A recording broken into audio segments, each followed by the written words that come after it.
Hey there YouTube, Wrestling Optimus here, back with my action figure review of WWE Elimination Chamber. I know it's been a while, I was dealing with a ton of personal stuff to close out 2024, but hopefully I can get back to a regular video release schedule in the year ahead.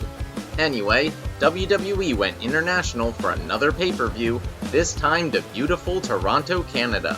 So to find out what happened, let's take it over to the action figures. We begin with the Women's Elimination Chamber match as Alexa Bliss arrives first, followed by the rookie Roxanne Perez and veterans Bayley and Bianca Belair, but it's Liv Morgan and Naomi who start things off.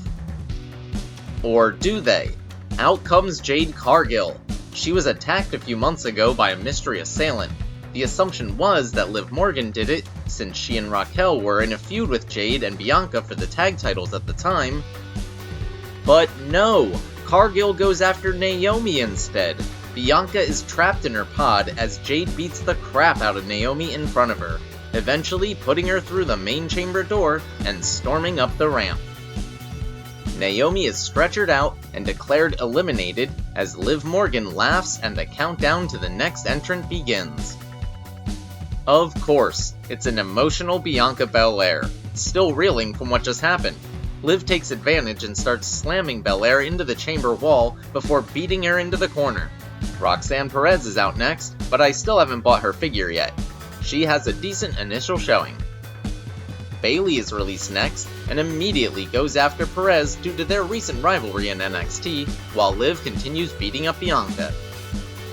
Finally, the 2018 Women's Chamber winner Alexa Bliss enters the match and goes right after Roxanne and Liv before Bayley attempts a surprise roll-up only to get punched in the face for her troubles.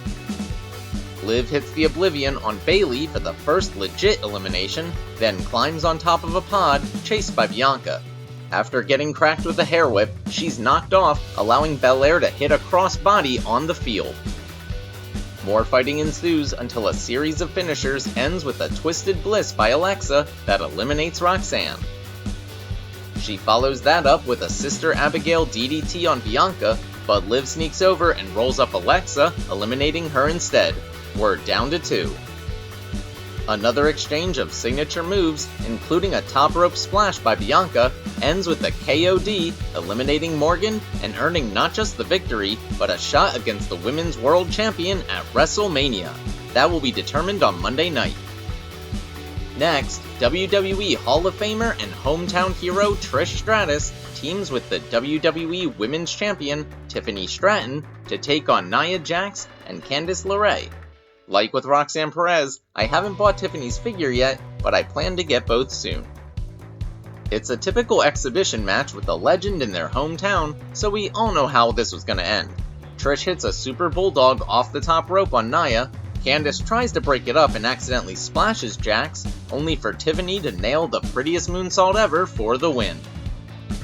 And now for something completely different, as Sami Zayn takes on Kevin Owens in an unsanctioned match where there are no rules and WWE isn't responsible for what happens because technically Sami isn't even medically cleared. Sami starts off the weapons by getting out a steel chair, but KO steals it and cracks it over Sami's back. Then he grabs a table and because it's Canada, a hockey stick, which he tries to choke Sami with. Out in the crowd, Zayn hits KO with a trash can, then puts him in it before dropping him through 2 tables with a pair of blue thunder bombs. Back in the ring, Sami attempts a top rope move, but gets pushed off and goes crashing through 2 tables stacked on top of each other. When Sami goes for a kick, KO pulls the referee in front of him for the first ref bump. Owens hits Zayn with a stunner, but the second ref is too late to make the count, so KO clotheslines him, causing a third ref to come check on his colleagues. While that happens, another table is set up in the ring, and KO puts Sami through it with a top rope fisherman's suplex. But after some near falls, Sami gets out a chair wrapped in barbed wire to chants of ECW.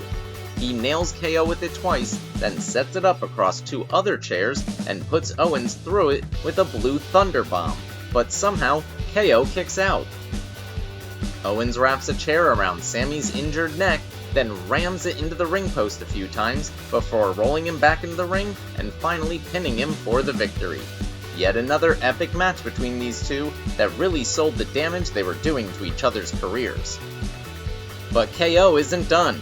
He starts to beat up officials along the ramp when suddenly Randy Orton's music hits. We haven't seen the Viper since Owens tried to break his neck with a pile driver. He nails KO with an RKO, then teases using the chair before lining up for a punt instead. But security stops him, so he hands out RKOs until the ring is clear. Finally, your main event is the Men's Elimination Chamber match. Out first is Logan Paul, carrying an American flag to get some cheap heat. He's followed by Damian Priest, CM Punk, and the legend John Cena, who all begin in pods. Meanwhile, Drew McIntyre and Seth Rollins will start the match. They spend as much time taunting the other men in pods as they do actually fighting each other until Damian Priest is the first man out. After some exchanges, Logan Paul, who spent his time in the pod drawing on the walls, joins the match next, but he's quickly neutralized by McIntyre and Priest. That brings out John Cena for his last Elimination Chamber ever.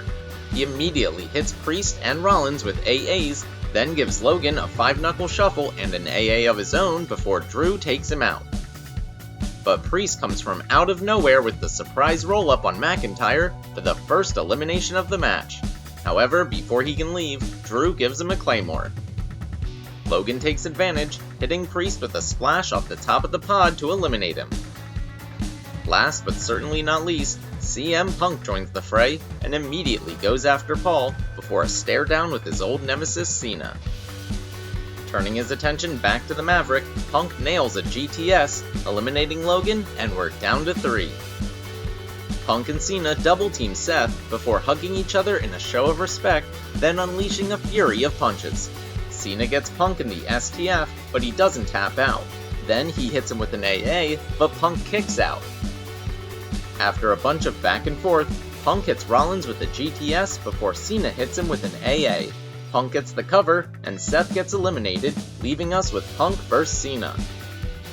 They kick out of each other's finishers when we see that Rollins never left the cage. He delivers a stomp to Punk, and Cena uncharacteristically takes advantage, locking in an STF again. Punk passes out rather than tapping out, and your winner of the 2025 Men's Elimination Chamber is John Cena. That brings out Cena's opponent for WrestleMania, the WWE Champion, the American Nightmare, Cody Rhodes. But not far behind is the People's Champion, the final boss, The Rock. He confronts Cody and once again demands his soul. Still not sure what that's supposed to mean. However, Cody says his soul belongs to the fans and tells Rock to go fuck himself, to a huge crowd pop. Cody turns to an excited Cena, who gives him a big hug, but behind his back, Cena's face changes as The Rock gives him a throat slit gesture. Then, John kicks Cody in the balls. The crowd is stunned, but it's not over. Cena punches Cody with a pair of brass knuckles. Then he hits him with his own title belt. Then The Rock whips him with the Cody's Soul weight belt.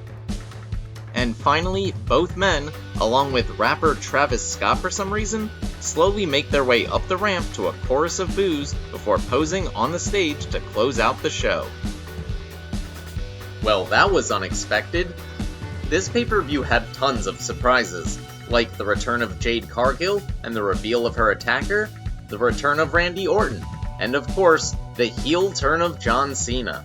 There wasn't exactly a lot of wrestling on this wrestling show, with only 4 total matches and literally no titles on the line, but this was also the last big stop on the road to WrestleMania, and setting up storylines for the Showcase of the Immortals is obviously more important than giving an arena full of Canadian fans a full card of filler matches. Overall, I think the big news items more than made up for a lack of in-ring action, so I'm giving this show a B+. Alright, that'll do it for WWE Elimination Chamber from Toronto, Canada. Let me know what you thought in the comments down below. If you enjoyed the video, make sure to do all that normal YouTube stuff. Smash the like button, share with any wrestling or action figure fans you may know, subscribe to the channel, and spread the word. You can also talk to me over on X at Wrestling Optimus, or see all my best figure photography over on Instagram at Wrestling Optimus. I'm also on Facebook and Blue Sky now. If you haven't seen my latest video, you can check that out right here. But until next time, I've been Wrestling Optimus, and I'll catch you later.